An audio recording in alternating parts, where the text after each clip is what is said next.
Olá pessoal, bom, então vamos iniciar nossa videoaula hoje e na aula anterior tínhamos parado por aqui, ou seja, falando sobre as operações básicas com sinais, que basicamente essas três operações que estão mostradas aqui, né? A reversão do tempo, então considerando esse sinal como referência aqui, esse x de t, a reversão do tempo, simplesmente uma reversão, né? Em volta do t igual a zero, né? Então o que está para a esquerda vai para a direita e vice-versa. O deslocamento no tempo, né? Então seria aqui o caso um deslocamento com esse t0 positivo, né? Seria de 2 segundos, né? Então aqui o retardo de 2 segundos no sinal foi deslocado para a direita e aqui é como se tivesse um adiantamento. O sinal começa antes ainda, né? Em t igual a 2, de tamanho 2 também, né? De 2 segundos. Né? Então aqui seria o t0 igual a menos 2. E a mudança de escala no tempo, que seria isso aqui, né? X de alfa t. Então aqui um exemplo para o caso de alfa ser maior que 1, né? Então houve uma compressão, né? Diminuiu a duração do sinal, né? Em duas vezes, né? Então veja que o sinal original ia de menos 1 a 1, agora que vai de menos meio a meio, ou seja, os limites aqui foram divididos por 2. E aqui houve uma expansão do sinal, né? Então, o sinal, a duração do sinal duplicou neste caso, porque alfa vale meio, né? Então, todo é multiplicado por 2, certo? Esse menos 1 aqui virou menos 2, e esse mais 1 aqui virou mais 2. É claro que tem outras operações, né? A soma de sinais, enfim, que não vou colocar aqui porque seriam mais elementares ainda, né? Mas basicamente essas são as operações que mais vamos utilizar, né? Que não sejam aquelas operações triviais lá, né? Então, por exemplo, só para ter uma ideia, bom, se tivermos uma combinação de operações, né? Qual a sequência a seguir, né? Qual a ordem, o que é que fazer primeiro? No, por exemplo, nesse caso aqui, né? A gente tem um sinal, né? Suponha que esse seja o sinal que original, digamos, né? E queremos representar aqui um outro sinal, y de t, que é x de 2t menos 2. Ou seja, aqui houve tanto um escalonamento, né? Ou uma mudança de escala, quanto um retardo, né? Um deslocamento no tempo. Então veja que o sinal aqui está expresso em termos da função de grau unitário, né? Então, lembrem que eu falei na aula anterior que a função de grau unitário muitas vezes se utilizava para representar outros sinais, né? Como forma de janelar, de fazer uma janela, né? No tempo. Então é isso que mais ou menos é feito aqui, né? Então eu tenho U de t mais 2. Então que coisa seria U de t mais 2? Um degrau unitário em t igual, que inicia em t igual a menos 2, né? E U de t menos 4, que seria um degrau unitário que inicia em t igual a 4. Né? Então se eu faço essa subtração, né? O resultado vai ser esse aqui, né? Então U de t menos 2, U de t mais 2 seria esse degrau primeiro aqui, né? Que em princípio iria até o infinito aqui, né? E U de t menos 4 seria um outro degrau que começaria aqui, vai até o infinito aqui. Depois que subtrairmos os dois degraus, né? O que vai ficar é um pulso retangular. Então, na verdade, uma outra forma de representar aquela função pulso retangular é via uma subtração, né? De funções de grau unitário. Né? Então, esse é o sinal original que nós temos. X de t igual a U de t mais 2 menos U de t menos 4. Esse pulso que está aqui. Começa em menos 2 e vai até 4. E a amplitude aqui em cima é 1. Né? Agora queremos representar essa função aqui. Y de t igual a x de 2t menos 2. Bom, a questão é, o que fazer primeiro? Dá para fazer em qualquer ordem. Ou seja, primeiro eu posso fazer o deslocamento e depois o escalonamento ou inverter. Né? Então vamos fazer das duas formas. Né? Isso também são coisas que com certeza vocês conhecem. Né? Estamos ainda revisando o conceito. Né? Então vamos ver aqui como que ficaria no caso de primeiro deslocamento e e depois o escalonamento. Essa eu diria que é a forma mais fácil, né? Mais óbvia de se fazer, né? Então, primeiro eu faço o deslocamento. Então, aqui eu estou chamando de VDT uma função intermediária aí, né? Que vai representar a primeira operação que vamos fazer, né? Então, VDT seria só o escalonamento. XDT menos 2, né? Então, XDT menos 2 significa simplesmente pegar essa função aqui e deslocar de 2 para a direita, né? Então, ela vai começar em 0 e vai até 6. E depois, então, eu vou fazer o escalonamento, né? Então, o Y, então, seria esse V aqui, essa intermediária aqui, né?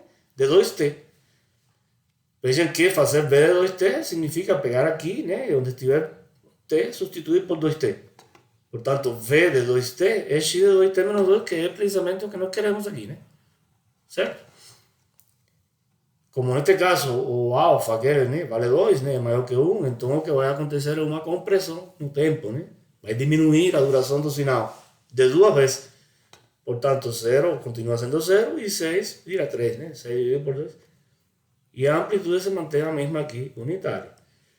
Então, esse já seria o resultado, né? A função deslocada de 2 e ainda comprimida, neste caso, né? 2 vezes. No tempo.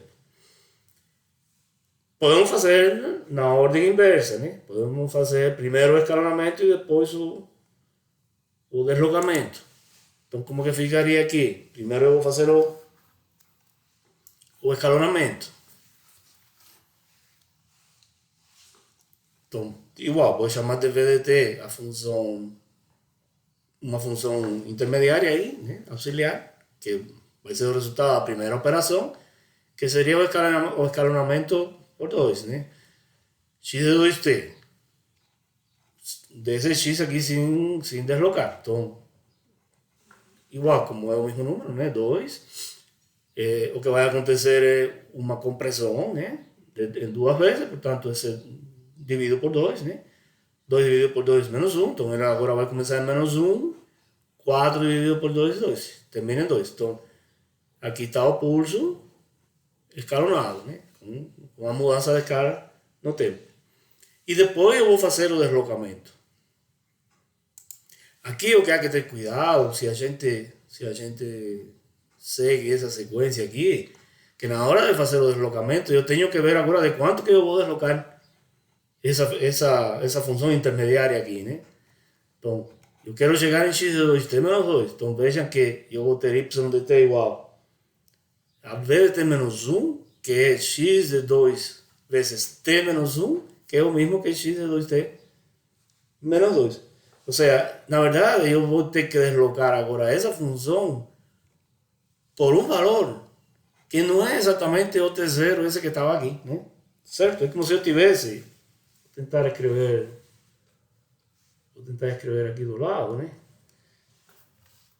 É como se eu tivesse... em geral, né? Em geral. Vou não usar o valor 2 para que fique algo mais geral, né? Esse BDT aqui, né? Ou seja, estou me referindo sempre aqui à figura aqui da direita, né? BDT vai ser igual a x de alfa t, né? Neste caso, alfa vale 2, né? E depois y de t vai ser igual a v, que é o deslocamento, né? De t, só que agora eu vou chamar isso aqui de um t0 linha, né? Ok? Então, esse aqui é o t0, né? T0, que neste caso vale 2. Mas esse deslocamento aqui, vamos ver que vai ser, que não vai ser de 2, né? Ou seja, isso aqui vai ser igual a x, vou substituir aqui, né? X de alfa, que multiplica t menos t0 linha, né? E isso aqui vai ser igual, então, a x de alfa t menos alfa t0 linha. Ou seja, que neste caso, né, no nosso caso, no exemplo, né, alfa t menos alfa t0 linha vai ser igual a isso aqui, né, 2t menos 2, né? 2t menos 2. Certo? Daí, então, alfa é igual a 2, né? E, portanto, alfa veces T0 línea vale 2 también, ese aquí, ese 2 que está aquí. Y de ahí entonces T0 línea. T0 línea vale 1, es igual a 1. Y de ahí entonces es que sale esse o T0 línea aquí, ok? Ou seja, que o deslocamento também foi digamos, comprimido, por 2 também. O sea, note que esse terceiro linha aqui é como se fosse a versão escalonada de T0, Então, T0 eu tenho que dividir por 2 também. E de aí, então, o deslocamento que eu vou fazer na função intermediária, essa VDT aqui, não é de 2, neste caso, é de 1. Então, eu vou deslocar essa função uma unidade de tempo para a direita. Aí, então, ela vai começar em 0 e termina em 3. O resultado tem que ser o mesmo, O resultado tem que ser o mesmo nos dois casos. Mas veja que aqui há que ter um pouco de cuidado, se a gente segue essa ordem aqui, Ok? Bom, então, com isso, bom, aqui tem esse exercício, Esse exercício eu não vou resolver aqui agora, na próxima aula síncrona, podemos ver a solução dele, caso haja alguma dúvida, com relação à solução. Então, lembrem que exercícios que eu coloquei assim nos slides serão exercícios que vocês não precisam entregar, são exercícios para estudo individual. Então, com isso aqui, a gente basicamente termina a parte de a descrição ou a classificação de sinais no domínio do tempo, tá? E podemos resumir aqui o que vimos até agora, com relação aos sinais, Nos interessam sinais que sejam fisicamente realizáveis, Porque afinal são sinais que vão carregar informação que a gente vai transmitir, ou seja, são eventos que acontecerão com certeza, ou seja, que fisicamente que nós vamos implementar, Então, sinais ou formas de onda do tempo, lembrem que um sinal não é mais do que uma forma de onda do tempo fisicamente realizáveis, satisfazem as seguintes condições. Então, primeiro, tem valores significativos de amplitude diferentes de zero sobre um intervalo finito de tempo. Então, obviamente que um sinal, para que seja fisicamente realizável, tem que ter duração finita. Não existe um sinal que começou em menos infinito e não vai terminar nunca. Então, eles são finitos, têm uma duração finita. Ok? Então, essa é a primeira condição. Segundo, o espectro de frequências, isso nós vamos começar a lembrar disso a partir de agora, Então, o espectro de frequências, e o espectro de frequência é a representação do sinal no domínio da frequência, tem valores significativos sobre um intervalo finito de frequência, ou seja, ele tem que ocupar um intervalo, uma banda de frequência finita também, para que seja um sinal fisicamente realizável. São funções contínuas do tempo. E tem um valor pico finito. E ainda, formas de onda fisicamente realizáveis somente tem valores reais. Então, essas são as condições, Essas são as condições que sinais fisicamente realizáveis devem satisfazer, Olhando, vamos ver aqui algumas questões que nos podem suscitar dúvidas, Então, por exemplo, essa última aqui, formas de onda fisicamente realizáveis, somente tem valores reais, E óbvio, não pode ser imaginário, tem que ser real, Mas, bom, e esse... Por exemplo, nesse exercício aqui, que eu acabei de passar por ele agora há pouco, tem um sinal complexo aqui, Então, esse sinal aqui que nós vimos quando vimos aqueles sinais básicos lá, a exponencial complexa, a exponencial complexa é uma função complexa. Então, ele é fisicamente realizável, né? Então, mais na frente, nós vamos lidar um pouco mais com essa função aqui, né? Mas só para, a modo de ir fazendo uma introdução mais a fundo dessa função, né? Então, lembre que eu posso representar a exponencial complexa. Para simplificar, eu vou colocar aqui simplesmente E a J θ, como sendo cosseno de θ mais J seno de θ. Né? Todo mundo conhece essa relação. Então, isso é uma função complexa. Então, pô, ela não é fisicamente realizável. Mas em comunicações, essa função complexa nós vamos usar como uma forma de representar algo que sim é fisicamente realizável. Veja, eu vou fazer aqui um diagraminha em bloco dessa função aqui, né? Então, eu teria, por exemplo, aqui um oscilador, né? Que coisa é um oscilador? É um circuito, né? Que gera um cosseno. Então, esse oscilador vai gerar um cosseno, né? Vou colocar aqui o cosseno de θ. Então, esse oscilador gera o cosseno de θ. E aqui, então, eu vou sair aqui. E aqui eu teria cosseno de θ. Certo? Agora eu vou passar esse sinal aqui do oscilador por um circuito que vai introduzir uma desfasagem, né, de 90 graus. Né? Vamos ver que isso aqui a gente vai chamar depois de um transformador de Hilbert.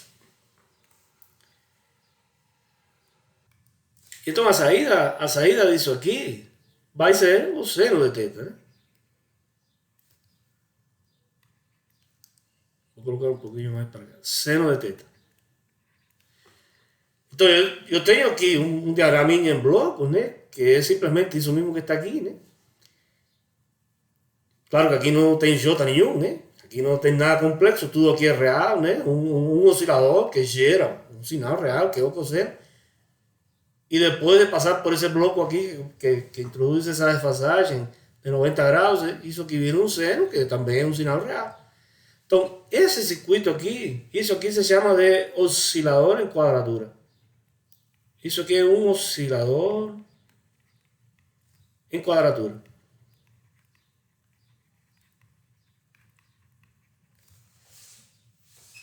E essa representação aqui é simplesmente uma representação, uma forma matemática de nós descrevermos esse circuito aqui.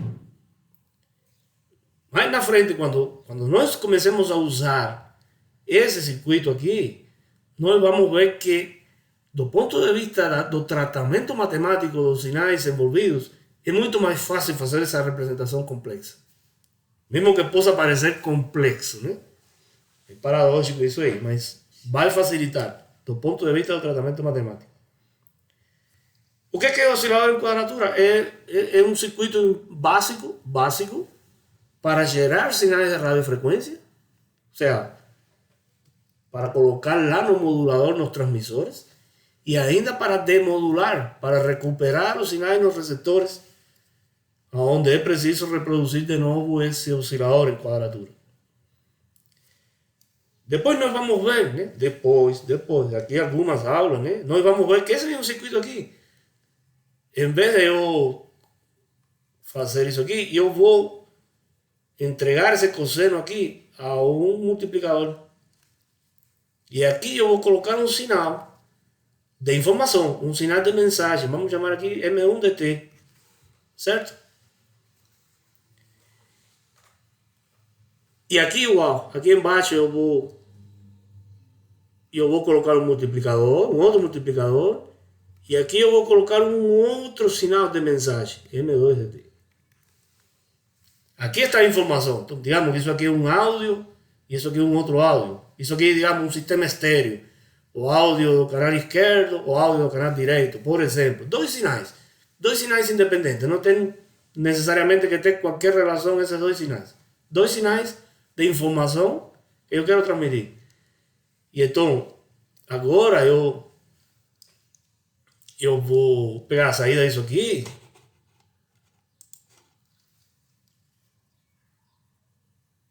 Eu vou pegar a saída disso aqui, vou apagar esse cosseno aqui e esse seno, né? Veja que agora aqui eu tenho, por aqui em cima está vindo M1 vezes cosseno de 2, cosseno de teta, né? E por aqui embaixo agora está vindo M2 seno de teta. E eu vou agora pegar esses dois sinais e eu vou simplesmente fazer a soma desses dois sinais aqui. E isso vai gerar lá um sinal. Isso aqui é um sinal de radiofrequência. Isso aqui é um sinal de rádio, um sinal com modulação, um sinal modulado que carrega essa informação contida em M1 e em M2. Então esse circuito todo aqui é chamado de modulador em quadratura.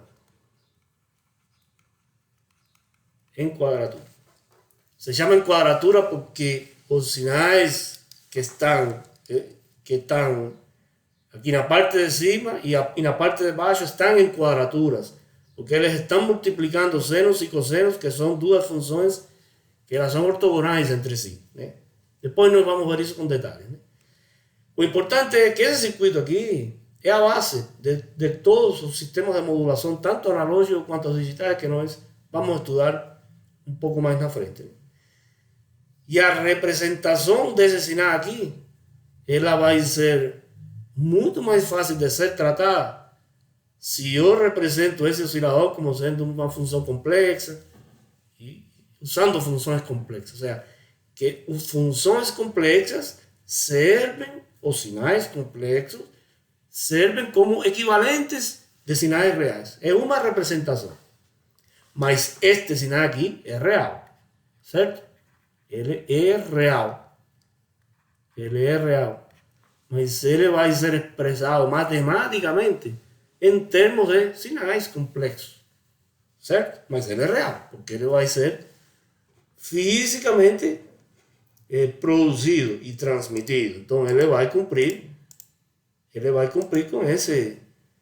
com essa última condição que está aqui.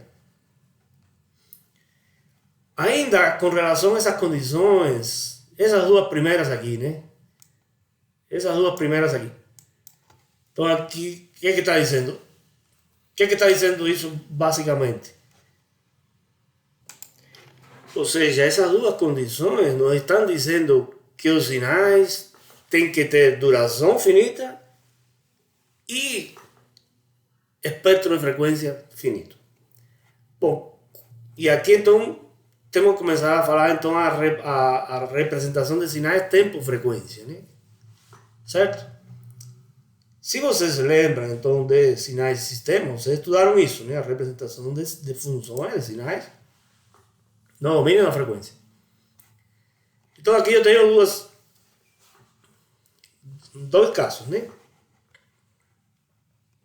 Então o que está à esquerda aqui é as figuras da esquerda são no domínio do tempo, as figuras da direita são no domínio da frequência, né? Então aqui eu tenho um sinal que, em princípio, esses pontinhos aqui estão nos dizendo que esse sinal ele tem duração infinita. Ele vem de menos infinito e vai até infinito. É um impulso. Esse aqui é um sinal típico de sistemas de comunicações digitais, mas isso vale para qualquer tipo de sistema de comunicação. Então eu tenho um sinal ilimitado, de duração ilimitada no tempo, né? As figuras da direita, o que está representando? O módulo do espectro de amplitude desse sinal. Então, vamos ver logo que coisa é isso aqui, mas vocês devem lembrar que x minúsculo de t, x maiúsculo de f, então isso aqui é a transformada de Fourier desse sinal. A transformada de Fourier dessa forma de onda aqui, é o módulo, né? O módulo da transformada de Fourier é isso aqui. Isso é isso que a gente chama o espectro. Então é isso que é o espectro do sinal. É a forma como as amplitudes desse sinal se distribuem na frequência, certo? Se o sinal for, e isso é uma consequência da aplicação de toda essa teoria de Fourier, né? Ilimitado no tempo, então ele necessariamente é estritamente limitado na frequência, ou seja, que o espectro desse sinal ele vai até um determinado valor, esse valor que eu estou apontando aqui.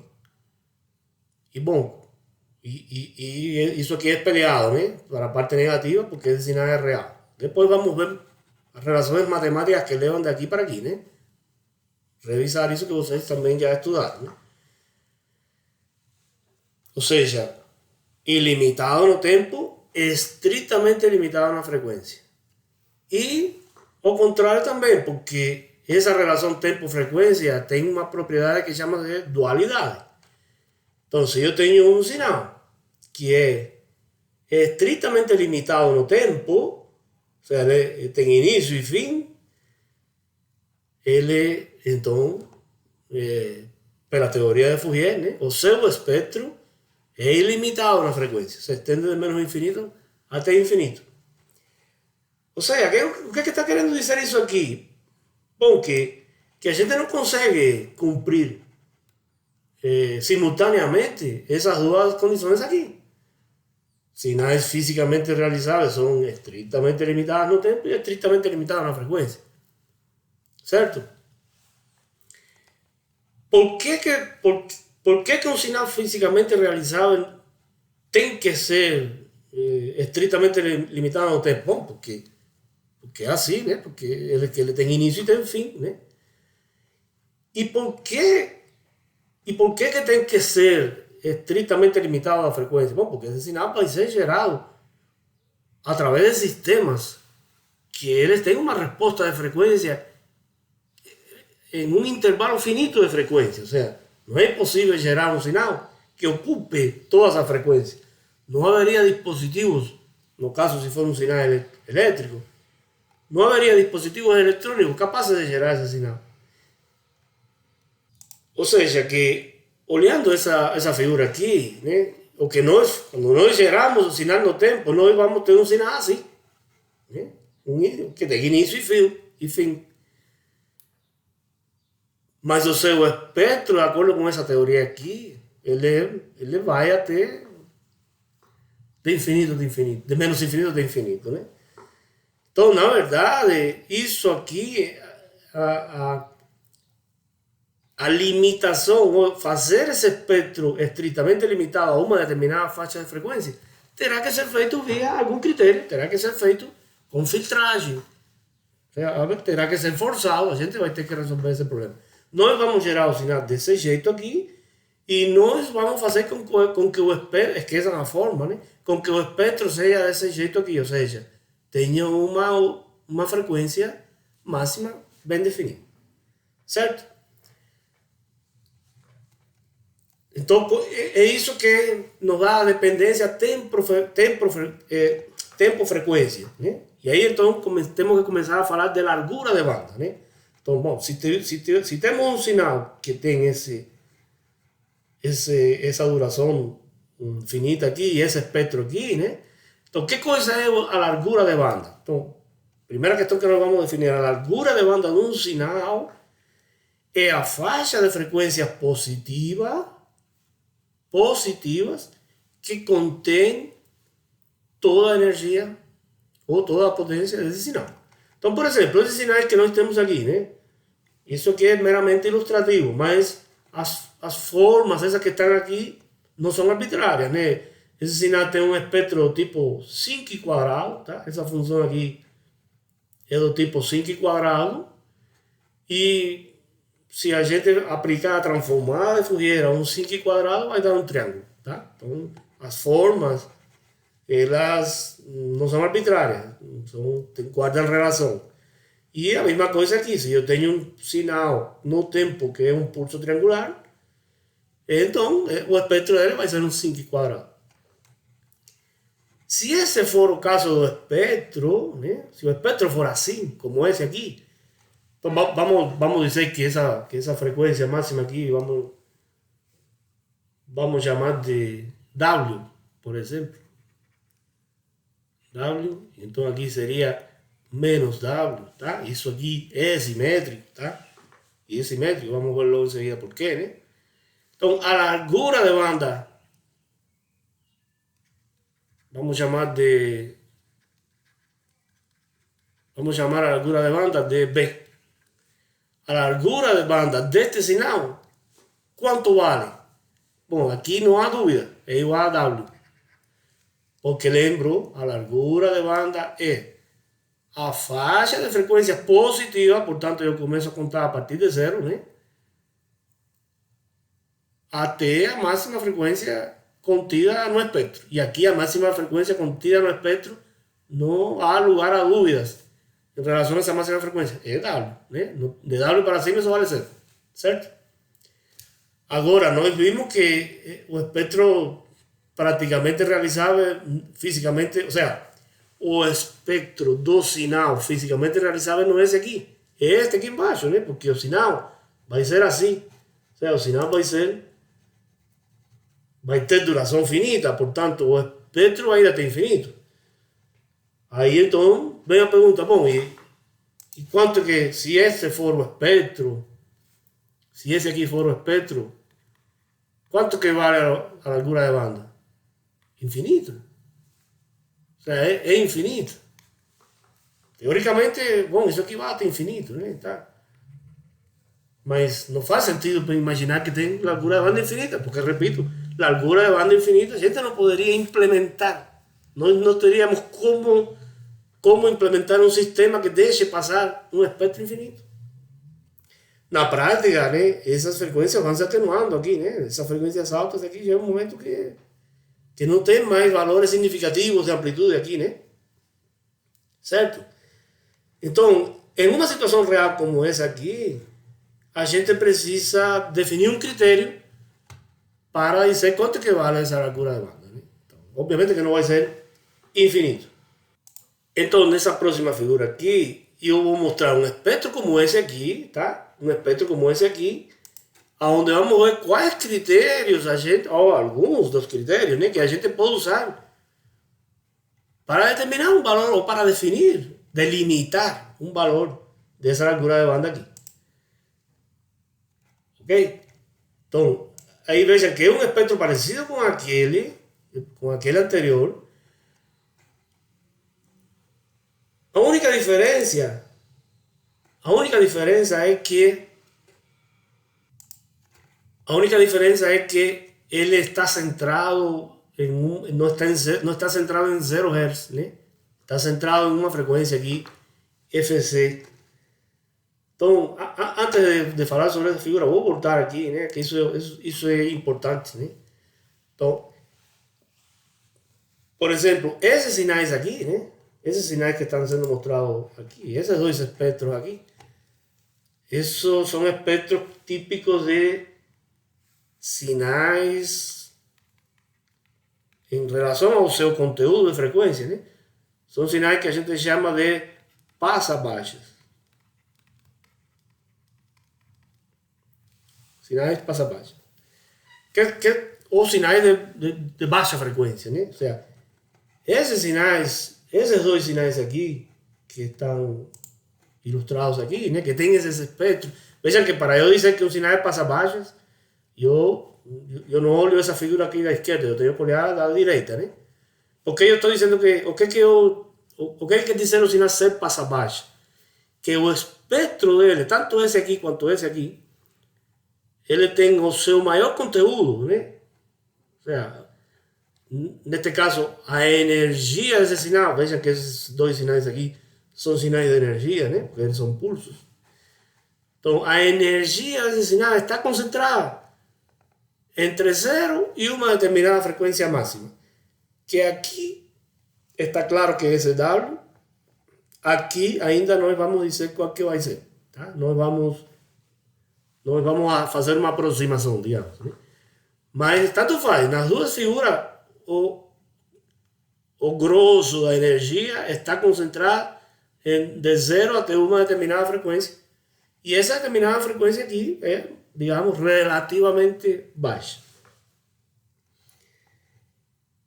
Diferentemente desse outro espectro que eu estou mostrando aqui, né? Em que ele está centrado em FC. certo? E esse FC aqui, né? Ele, olhando esse valorzinho que está aqui, né? Esse valor onde ele faz esse primeiro cruzamento aqui, né? 1 sobre T, FC é muito maior que 1 sobre T, certo? Então, imaginem, FC é a frequência portadora, é a frequência do canal. Digamos, 5 GHz. E T é 1 sobre T é um valor bem mais baixo. 1 MHz ou menos, tá? Um valor muito mais baixo. Então, esse aqui é um espectro de um sinal de radiofrequência, certo? Enquanto que, ou um sinal passa faixa. Então, isso aqui é um sinal passa faixa. Ou um sinal de radiofrequência, ou RF, o pessoal costuma chamar assim de forma mais comum, né? Sinal de RF, porque essa FC é uma frequência de rádio, é uma frequência muito alta. Mas veja que esse sinal aqui, a forma dele é muito parecido, é muito parecida com a forma desse aqui, é igual, é a mesma forma. O único que esse aqui está centrado em zero e aquele está centrado em FC. Então, já para irmos adivinhando, né? Os sinais que carregam a informação lá na saída da fonte, aqueles sinais de mensagem que saem lá da saída do microfone, na saída do tocador de áudio, na saída do transdutor, esses sinais sempre serão sinais passa-baixas. São sinais de passa-baixa. São sinais de baixa frequência, que terão espectro como esse aqui. Então, esse aqui poderia ser o espectro do áudio. Então, digamos, vai entre 20 Hz, 20 MHz, 20 kHz. Se for vídeo, até 4, 5 MHz. Certo? Sinais passa-baixas. Quando eu vou transmitir esse sinal aqui, por exemplo, que é o que já vimos que é fisicamente realizável, esse segundo aqui, esse que está aqui embaixo. Quando eu vou transmitir esse sinal por um canal de rádio, digamos, eu tenho que transmitir pela frequência de 5 GHz, porque é essa frequência que a Anatel me deu para eu transmitir isso aqui. E eu tenho que pegar esse sinal que tem esse espectro e jogar esse espectro centrado naquela frequência que eu estou chamando de portadora, certo? Frequência portadora, que é esse tal de FC. Então é isso que aparece aqui, ou seja, que esse FC é a portadora, tá? FC é a portadora. Portadora, isso vem do inglês aqui, carrier.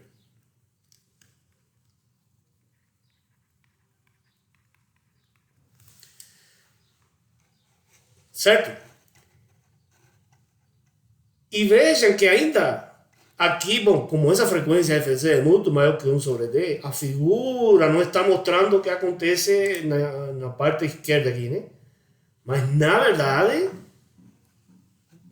esse espectro tem frequências negativas. Ou seja, eu vou fazer uma figurinha pequenininha aqui do lado, né? E se eu comprimir isso aqui para conseguir enxergar frequências negativas, eu teria aqui FC e aqui menos FC. Então aqui eu teria isso mesmo que eu estou vendo aqui, tá? E do lado está espelhado aqui também, tá? Só que aqui não dá para ver, certo? Porque FC é muito maior que 1 sobre T, né? Certo? Esse 1 sobre T é como se fosse esse W aqui, certo? O que eu chamei de W aqui é o 1 sobre T aqui, né? Certo? Mas a parte negativa existe, isso vamos ver logo em seguida quando lembremos aí a transformada de Fourier e tal, né? Aqui só está sendo mostrada a parte positiva. Então, o que aconteceu foi precisamente este espectro que estava centrado em zero E a largura de banda aqui ainda eu não sei quanto que é, mas eu vou estimar algum valor mais ou menos por aqui, assim. Algum valor mais ou menos por aqui, assim, né? Agora virou esse outro aqui, né? Só que quando eu for estimar a largura de banda deste aqui, veja que o que está de FC para a esquerda ainda são frequências positivas. Então eu tenho que contar, certo? Porque agora há pouco eu falei, olha, a largura de banda é a faixa de frequência positiva. Então aqui eu medi de 0 para a direita. Mas na próxima figura, o que estava à esquerda aqui, na parte negativa da frequência, agora está na parte positiva. É isso que está à esquerda da FC. Então eu tenho que contar, né? Então esse intervalo que está aqui, que logo eu vou explicar, são medidas de largura de banda. E como que eu consegui fazer isso? Ou seja, como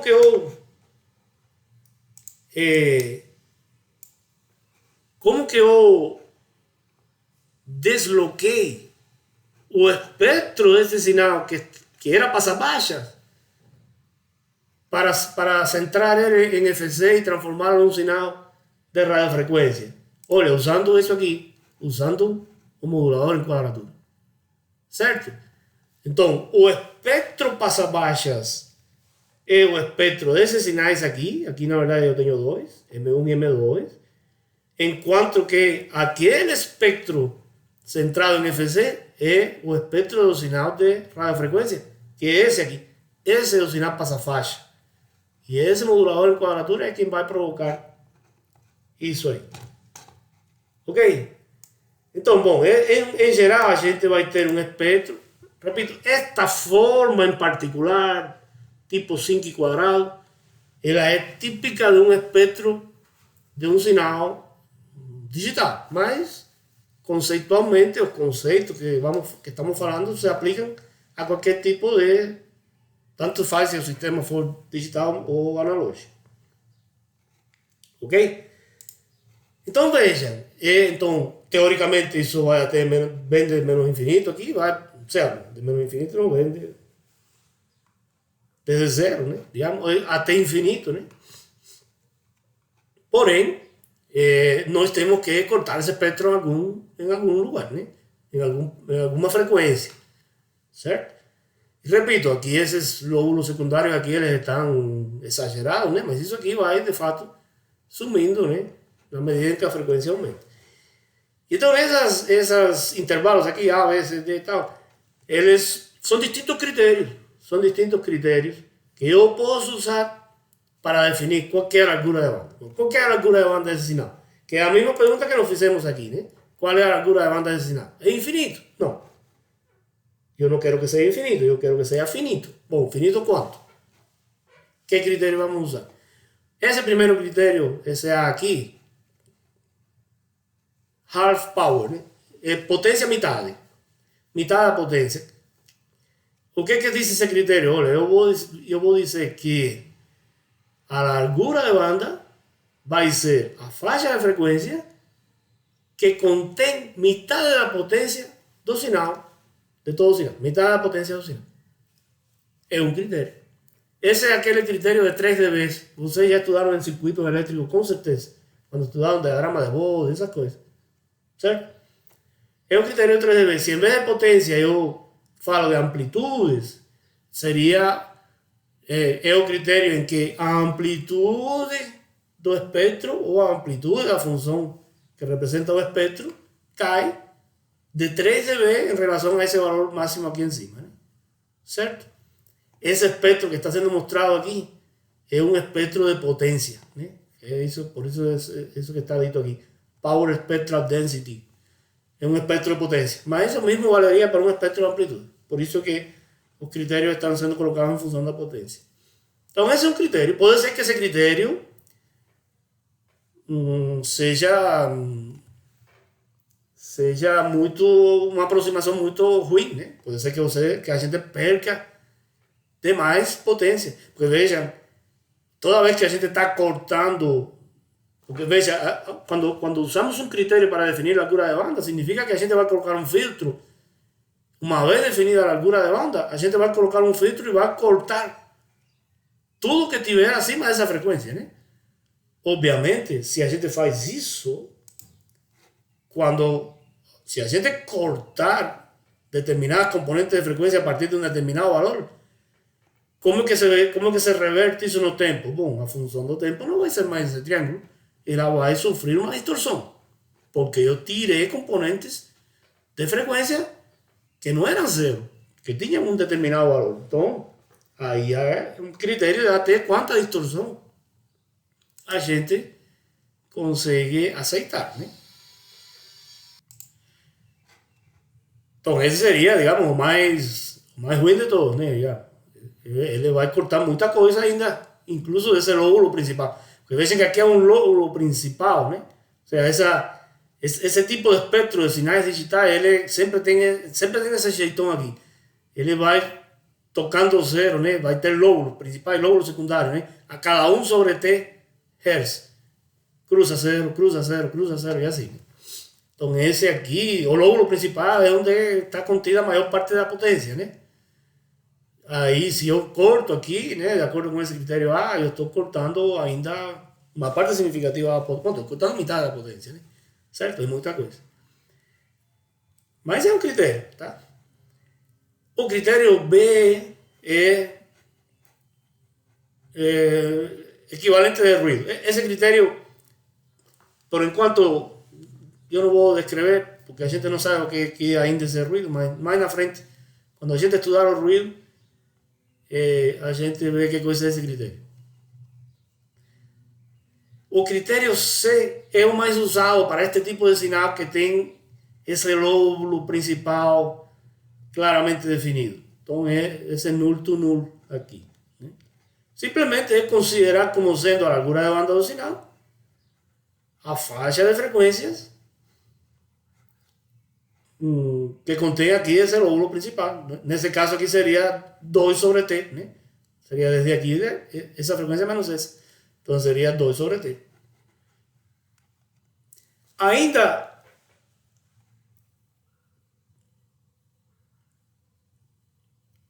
tem critérios como esse D aqui, do tipo tanto por cento da potência, por exemplo, 99% da potência. Então é um critério parecido com esse A. O único que, em vez de ser tão ruim assim, que eu dizer, olha, 50% da potência, eu vou dizer, olha, eu vou querer preservar todas as componentes espectrais até 99% da potência. Então, faz esse cálculo e verifica-se, depois vamos ver como que podemos fazer esse cálculo, né? Verifica-se, então, qual que seria a faixa de frequência que garante que o que estiver aqui dentro vai conter 99%, ou outro, né? Eu poderia colocar 90%, 80%, enfim, incrível. E esses dois últimos aqui se usa muito também. Ele, em vez de dizer o que vai passar, ele vai dizer o que não pode passar, né? Ele vai dizer, olha, o quanto que tem que atenuar fora da banda. Então, por exemplo, esse critério E, 35 dB, que quer dizer, olha, essa faixa de frequência é tal que as componentes fora dessa faixa estão atenuadas de pelo menos 35 dB em relação a esse máximo aqui. E o outro ainda é mais restritivo, olha, as componentes fora dessa faixa estão atenuadas de pelo menos 50 dB, né? Certo? Então, haveria que ver, bom, quanto que eu posso deixar aqui dentro, né? Para garantir isso. Então, enfim, são muitos critérios, né? Muitos critérios para definir a largura de banda, mas o critério que na prática muitas vezes a questão prática é ao contrário. Ou seja, primeiro você vai ter a largura de banda que a Anatel te deu e depois então você vai ter que acomodar o teu sinal dentro daquela largura de banda. Muitas vezes a Anatel diz, olha, você tem tantos megahertz de largura de banda, você tem 20 megahertz de largura de banda, e como normalmente terminaram os teus 20 MHz e ao lado vai ter um canal de um outro usuário, né? A Anatel vai dizer, olha, o teu sinal tem que estar atenuado de pelo menos 50 dB logo em seguida na faixa do usuário que está do teu lado. Certo? E aí você tem que adequar o teu sinal para cumprir com esses critérios, né?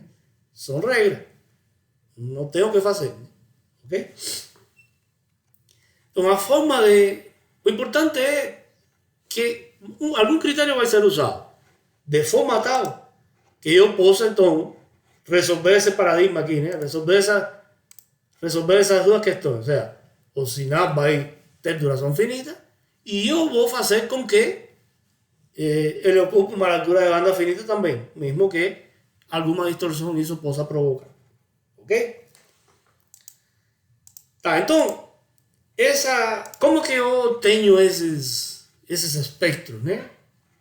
Bom, aqui vem então a parte da teoria de série de Fourier e de transformada de Fourier, que vocês conhecem também. Então, isso aqui também é, digamos, parte de revisão. Eu só vou passar rapidamente só para lembrar do que estamos falando, né? Então, a série de Fourier ela é usada basicamente para sinais periódicos, né? Então, é toda aquela ideia de que qualquer sinal periódico pode ser representado por uma soma infinita de senos e cossenos, né? Certo? Isso vocês estudaram lá em sinais e sistemas, com certeza. Então, aqui eu só vou colocar as expressões, né, para lembrar. Então, GT0, na verdade, é um GT qualquer, né? Qualquer não, periódico. O T0 aqui só está chamando a atenção de que esse sinal é periódico e que tem período T0, né?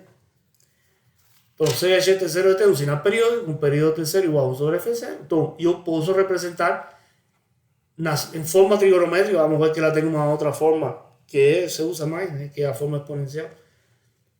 Eu posso representar esse sinal por uma série de Fourier trigonométrica que tem esse jeito aqui. A zero mais infinitos termos, né? E esses termos são termos discretos, né? São termos de frequência discreta. Vejam que cada termo aqui, para esse valor de n, que é inteiro, né? 1, 2, 3 e por aí vai. Então, ele é formado por uma soma infinita de senos e cossenos de frequências discretas. Ou seja, NF0 é uma frequência discreta, que são múltiplos da frequência, essa aqui que a gente chama de frequência fundamental, que é o inverso do período, né? Certo? Ou seja, que o espectro de frequências, e isso aqui é o que compõe o espectro de frequências, né? Ele é discreto, ele é composto por amplitudes que acontecem em frequências discretas. Teoricamente, até o infinito, né? E aqui estão as expressões para calcular esses coeficientes, a 0, a n e b, né? Esse é o coeficiente que é chamado de DC, né? Não multiplica nenhum cosseno. E esses são os coeficientes que têm frequências múltiplos, né? De F0, né? Essa seria a forma trigonométrica e essa seria a forma exponencial. Então, é simplesmente usar aquela representação de senos e cossenos com exponencial complexa, né? Que vejam que eu tenho aqui senos e cossenos. Eu colocar em termos da exponencial complexa. Afinal, fica essa expressão que está aqui. É bem mais compacta, né? Essa expressão aqui. Então, mas as duas expressões são equivalentes. Então, o sinal periódico pode ser representado por uma soma infinita de exponenciais complexas e cada uma dessas exponenciais é multiplicada por esses n's aqui que são chamados de coeficientes complexos de Fourier, que podem ser calculados por essa expressão aqui. São esses n's aqui, que ficam em função desses a e esses b, né? Ok? Então, qualquer uma das duas formas representa define essa série de Fourier. Nós vamos, para mostrar algumas propriedades disso, vamos usar essa representação da forma exponencial. Então, algumas propriedades da série exponencial de Fourier. Então, se GDT é real, ou seja, tirei o T0 aqui para não... Mas GDT seria esse mesmo GDT0 aqui, né? Se GDT é real, e nós vamos trabalhar com sinais reais, né? Então, Zn é igual a C até... Esses CNs em geral podem ser complexos, né? Óbvio, né? Tá aqui, né? Esses CNs em geral podem ser complexos e, portanto, eles têm simetria par, né? Então, os CNs é igual ao C complexo conjugado de menos N, né? Ou seja, há uma simetria par em relação ao CN e uma simetria, a amplitude do CN, desculpe, e uma simetria ímpar em relação ao ângulo do CN, que é esse argumento. Como esses CNs são em geral complexos, né? Então ele tem um módulo e um ângulo, né? Certo? Ok? Ou seja, que se GDT é real, o que isso está dizendo basicamente, porque veja que se eu quero agora representar o espectro de um sinal periódico, o que eu tenho é que representar os CNs, né? Mas os CNs são duas funções, né? Diferentes, né? O módulo dos CNs e o argumento do CN, a fase. Então eu teria a resposta, ou o espectro de amplitude, que seria o módulo do CN, e o espectro de fase, que seria o ângulo dos CNs, né? Ok? E é isso que eu representaria, né? Em geral. Logo eu mostro um exemplo aí para lembrar do que de fato estamos falando. Se GDT é real e par, ou seja, se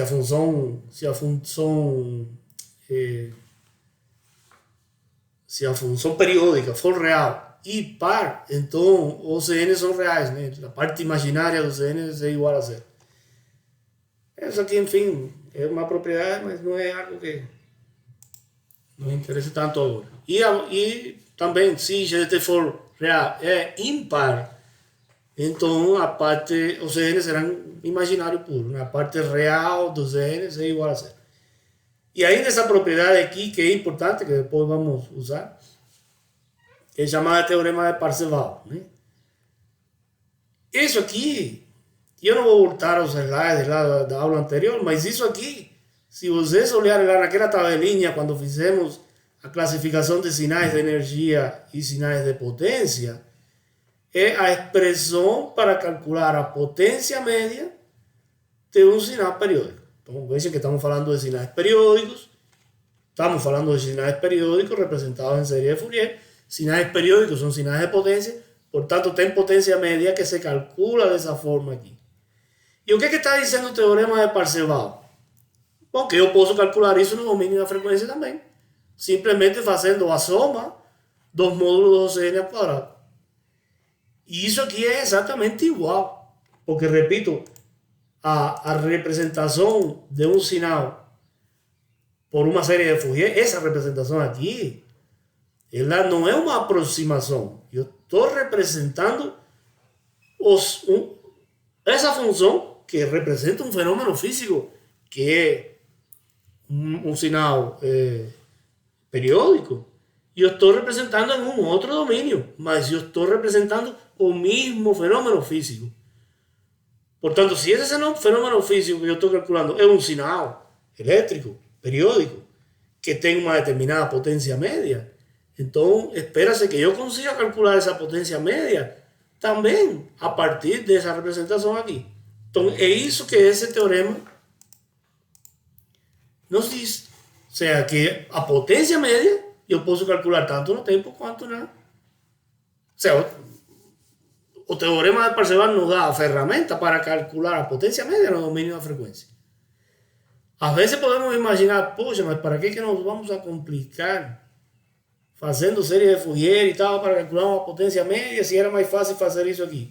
Vamos ver que muitas vezes mesmo, é mais fácil ir por essa via aqui da frequência do que ir para a via do tempo. Principalmente quando haja sistemas lineares aí no meio do caminho, que vamos ver depois. Ok? Então, por exemplo, só para pegar aquele sinal que já na aula passada nós vimos com esse mesmo exemplo. E é um sinal que tem características muito peculiares e por isso que é importante a gente dominar esse sinal assim 100%. Vamos supor que o sinal periódico seja um cosseno. Tá? Não coloquei aqui, mas tempo entre menos infinito é infinito. Né? Então eu posso fazer a representação, ou seja, eu posso aplicar aquela expressão que está na slide anterior. Então g de t seria isso aqui, é a mesma expressão, não vou voltar atrás para não bagunçar muito isso aqui, né? Seria dado, essa seria a série exponencial de Fourier disso aqui. E agora aqui simplesmente eu vou substituir. Os CN se calculariam dessa forma. Ou seja, na verdade eu estou pegando. Deixa eu achar aqui o slide aqui. Eu estou pegando a expressão do CN, que é essa aqui, tá? Eu estou pegando a expressão do CN, que seria essa aqui, e eu vou substituir aqui o cosseno. É o que eu vou fazer aqui nesse exemplo, né? Então já substituí direto aqui, né? Certo? Os CN se calculariam dessa forma. Se eu não vou colocar aqui todo o desenvolvimento do cálculo dessa integral, mas não é difícil de resolver essa integral, tá? Se vocês podem resolver depois, né? A modo de treinamento aí, né? Para lembrar de resolver integrais e tal, né? Se vocês resolvem essa integral, vão chegar, porque veja que o que nos interessa para calcular o espectro, para obter, o que a gente quer é obter o espectro do sinal, e para a gente obter o espectro do sinal, o que nos interessa é isso aqui, encontrar os CNs, porque encontrando os CNs eu posso então plotar o espectro de amplitude e o espectro de fase, certo? Então, resolvendo a integral, chega-se a esses valores aqui. Z0 é igual a 0, né? Aqui é óbvio, né? Que n igual a 0, isso aqui valeria a 1, e essa integral de um cosseno em um período é igual a 0, né?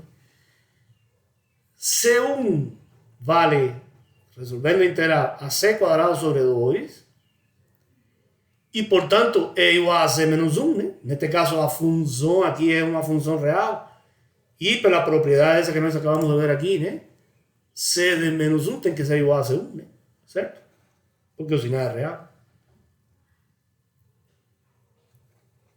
Ok? E pode-se verificar que a partir de n igual a 2, esses CNs todos valem 0. Então, neste caso em particular, esta função em particular, ela somente 3 valores de CN são diferentes. Aliás, somente 2 valores de CN são diferentes de 0, C1 e C-1. Se eu fizer um gráfico,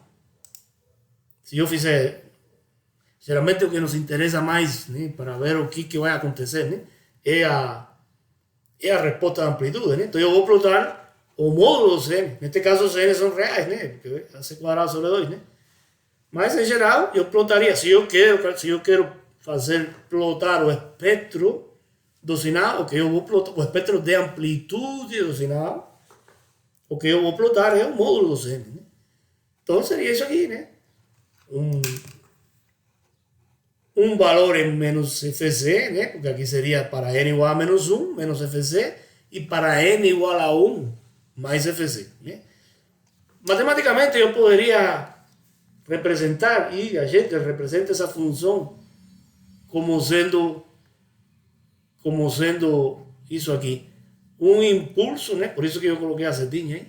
Delta, na verdade é um impulso ponderado, né? Eu diria AC sobre 2, que multiplica delta F mais Fc mais delta F menos Fc. Certo? Essa seria a representação matemática dessa figura aqui, né? Então eu teria um impulso em M menos Fc, uma linha espectral, né? Também é chamado assim, uma linha espectral em menos Fc e outra linha espectral em Fc. E pronto, e não tem mais linhas espectrais em mais nenhuma outra frequência. Então, pessoal, o cosseno, o sinal cosseno, e a mesma coisa valeria para o sinal seno. É a única função, é o único sinal que tem toda a sua potência média concentrada em uma única frequência. Neste caso, Fc, né? Repito, é o único sinal cuja potência média está concentrada unicamente em uma única frequência, certo? Que é Fc, neste caso, né? E vejam outra coisa importante, ou seja, se o sinal é real, o espectro tem que ter essa simetria aqui. Está o C1 e tem que haver um C-1 espelhado aqui na frequência negativa, certo? Não pode haver um espectro de um sinal real que só apareça algo aqui na parte positiva e não tenha nada na parte negativa. Isso seria um sinal complexo. Ah, mas a frequência negativa não tem sentido físico. Não tem mesmo.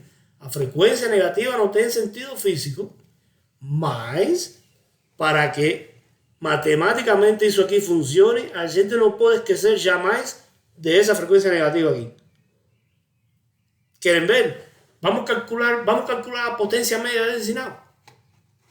Bom, a potência média desse sinal já não... Bom, a potência média nós aplicaríamos aqui deixa eu buscar aqui só um momento aqui, buscar aqui o slide, né? Que seria o teorema de Parseval esse aqui, né? Certo? Então, para calcular a potência média, a gente pode aplicar o teorema de Parseval, né? Podemos fazer tanto no domínio do tempo, quanto no domínio da frequência. No domínio do tempo, não resolvimos isso na aula passada. O seja, aqui na videoaula anterior eu resolvi isso aqui, né? Foi mostrar isso aqui e eu falei para vocês, olha, não precisa mais calcular essa integral, já foi feito. Essa integral sempre vai dar como resultado o que é? A amplitude quadrada sobre 2. Então, AC ao quadrado dividido 2. Essa é a potência média desse sinal. Se a gente fizer agora esse cálculo pelo teorema de Parseval, o que diz o teorema de Parseval? Olha, na frequência, eu posso calcular a potência média como sendo a soma desde n igual a menos infinito de infinito dos módulos do Cn ao quadrado. Aí, então, eu tenho os módulos do Cn estão aqui, certo?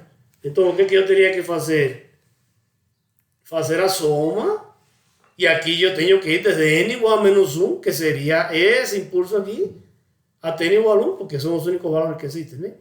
Mas eu tenho que incluir esse aqui. Se eu não incluo esse aqui, eu não vou ter o mesmo resultado. Aí eu vou dizer, olha, a potência vai ser igual a soma do Cn ao quadrado. Então seria AC quadrado sobre 4, que seria esse aqui, mais AC quadrado sobre 4, que seria esse outro aqui, né? AC sobre 2 ao quadrado. Igual a C quadrado sobre 2. Tem que dar exatamente igual a esse aqui. Tem que dar igual. Tem que dar. Certo? Bom, aí então, só para finalizar o exemplo, ficaria então já substituindo então, os valores dos N que foram obtidos, né? Nesta expressão aqui fica GDT igual a isso, né?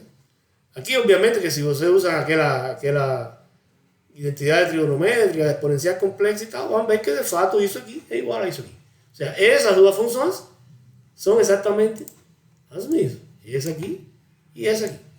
Exatamente a mesma. E a sua representação do domínio da frequência seria essa aqui, o espectro. Potência concentrada em uma única frequência. Para finalizar aqui, vamos ver um outro sinal. E lembrando, é o único sinal. Vou repetir isso de novo, porque é por isso que este sinal, como vamos ver depois, é por isso que esse sinal é o sinal que se usa como frequências portadoras dos los sistemas de modulación no se usan ondas cuadradas, no se usan otras ondas triangulares, se usan cosenos como ondas portadoras. Por conta disto, por conta de ele ter a sua frequência, a sua potência concentrada em um único sinal. E eu quero que a modulação simplesmente desloque a energia da mensagem para uma outra faixa de frequência. Mas eu não quero que mexa com a forma daquele espectro original do sinal de mensagem, entende? Então é por isso que este sinal é importante. Por exemplo, se a gente tivesse um sinal tipo trem de pulso, né? Então, fazendo a mesma coisa, né? Determina o espectro de amplitude de um trem periódico de pulsos retangulares. Então, eu tenho um pulso retangular de amplitude A, duração T, que se repete indefinidamente aí a cada T0 segundos, né? Então, isso é um sinal periódico. Portanto, ele vai ter uma representação em série fluida. Se a gente fizer exatamente o que foi feito agora aí com o cosseno, né? Então, eu teria que calcular. Então, eu quero determinar o espectro de amplitude. Portanto, eu preciso igual determinar os CNs, tá? Aí, então, substituo GDT pelo seu valor, que é A, né? E só ajeito aqui os limiares da integral para a duração do pulso, né? Que é esse aqui. Resolvendo esse integral, chega-se nesse valor, manipulando um pouco isso aqui, ou seja, colocando isso como cosseno, mais jseno, chega-se a essa expressão aqui. T, veja que T é a duração do pulso, é como se esse pulso aqui fosse o gerador, né? Do sinal periódico, né? Porque é esse pulso esse é o padrão que se repete, né? Vezes A dividido T0. Então isso fica em função da relação T dividido T0, né? Vezes 5 TNT dividido T0. E aqui, então, eu coloquei essa expressão lá, plotei ela lá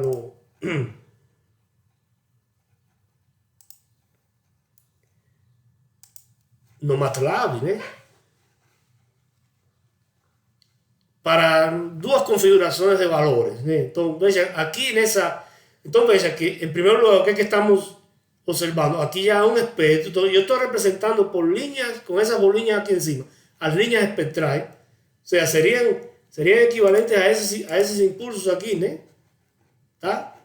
Só que no MATLAB eu uso a função, em vez de plotar, eu uso o comando STEM. O comando. Desculpem só um momento. O comando STEM.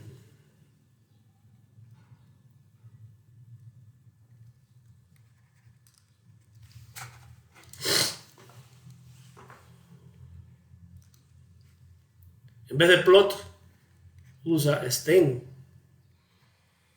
Acho que é assim. Não lembro se tem o A agora, enfim. E você consegue plotar no MATLAB aquelas linhas, só que ele coloca essa bolinha aí, né?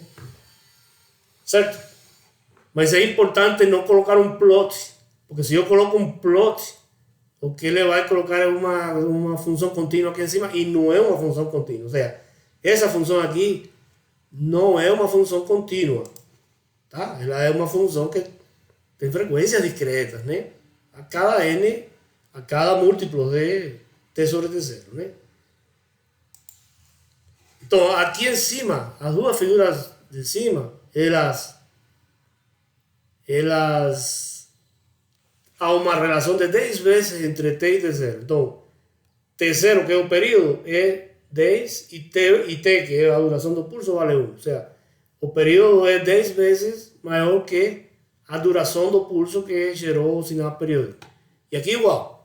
O que mudaram o valor é absoluto, mas continua sendo 10 vezes a duração do período maior do que a duração do pulso. Então, se vocês contarem direitinho aqui, vocês vão ver que entre cada cruzamento por zero disso aqui, precisamente haverão 10 linhas espectrais. Que é essa relação de 10 vezes. E aqui também. 10 linhas espectrais. Só que se a gente, vamos supor, porque agora a gente pode dizer, bom, qual é a largura de banda desse sinal? Bom, eu tenho que usar um daqueles critérios, né? Então, por exemplo, se a gente pega o critério de null to null, quem que seria a largura de banda deste sinal? Bom, veja que este sinal é passa-baixas, né? Este é um sinal passa-baixas, o espectro está centrado em zero, certo? Então eu não posso contar a frequência negativa. Eu conto null to null, mas eu vou contar até aqui só. Então vai ser 1 Hz, né? 1 Hz. Enquanto que aqui seria 2 Hz. Então, diminuiu pela metade neste caso, né? A duração do pulso aumentou, dobrou, né? A largura de banda. Então, isso vocês, esse efeito vocês estudaram lá quando estudaram a transformada de Fourier, né? Ou seja, se o sinal do tempo se estreita, o espectro correspondente se expande na mesma proporção. Ou seja, em proporção inversa, né? Certo? Então, mesmo que aqui as figuras, não, visualmente, elas ficaram do mesmo tamanho, né? Mas veja que aqui é 0 e 2 e aqui é 0 e 1, né?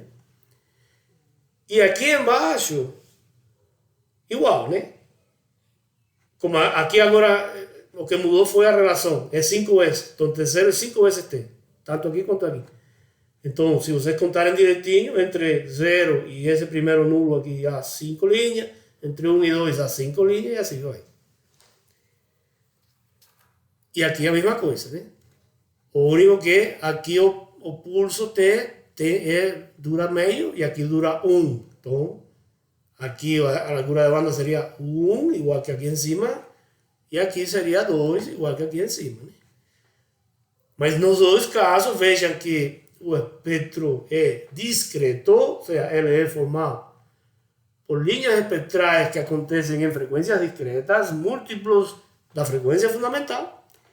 E a envoltória desse espectro, aqui neste caso em particular, é o que segue a função sinc. A envoltória segue a função sinc. Né? E por que isso aqui deu um sinc? Não foi só por uma questão, deu isso porque deu. Não. Porque o pulso que gerou o sinal periódico é um pulso retangular. E se vocês se lembram, e nós vamos ver, e nós vamos revisar isso na próxima aula, da transformada de Fourier, a transformada de Fourier de um pulso retangular é um sinc. Então, o espectro de um sinal periódico que seja um trem de pulsos retangulares é um espectro discreto cuja envoltória está determinada pelo espectro do pulso que gerou, pela forma, né, do espectro do pulso que gerou o sinal periódico. Então, o espectro desse pulso é um sinc, a envoltória de todas essas linhas espectrais é um sinc. Que aqui eu só estou plotando tudo positivo porque eu estou plotando o módulo deles, né? Certo? O sinc iria invertindo isso aqui, né? Positivo, negativo, positivo, negativo. Mas está tudo positivo porque é o módulo. Certo? Então é isso, gente. Com isso a gente termina. Vamos terminar por aqui, já deu tempo, né? O que faltaria por revisar aqui seria precisamente a transformada de Fourier, né? Então é isso que nós vamos ver na próxima vídeo. Obrigado a todos pela atenção e até a próxima.